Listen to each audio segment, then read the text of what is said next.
ki ey qul, bil ki Allah sənə mərhəmət etmək istəyir, sənə rəhmət etmək istəyir, sənə rəhm etmək istəyir, sənə acıyır, sənə bütün xeyirləri vermək istəyir. İstər şəfa olsun, istər iman olsun, istər yəqinlik olsun. Allah səni cənnətə ulaşdırmaq istəyir. Ona görə də Allah bu adlarını çəkir burada ki, qulu Allah haqqında gözəl zənn etsin, xatircəm olsun. Və ona görə də uca Allah qüdsi hədisdə deyir ki, mən qulumun mənim haqda olan zənni iləyəm. Nə deməkdir bu? Yəni alimlərimiz deyirlər ki, qul Allah haqqında nə zənn edərsə, o cürə də müamilə görər.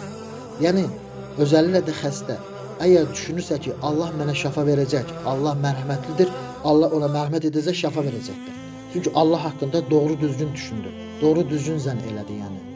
Amma pis düşünərsən, Allah yoxdur, Allah şəfa verən deyildir varsa da, Allah zalimdir, nə bilim, belə pis şeylər düşünərsə, o insan qurtulmaz.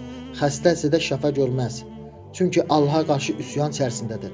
O qəlb üsyan içərisində olduqca da qəlb daralır, sağlıqlı olmur, qatılaşır, orada pisliklər baş verir. Qəlb elə düşündükdə qəlbdə siyahlıq əmələ gəlir. Amma qəlb iman etməyə başladıqda qəlbdə beyazlıqlar əmələ gəlməyə başlayır.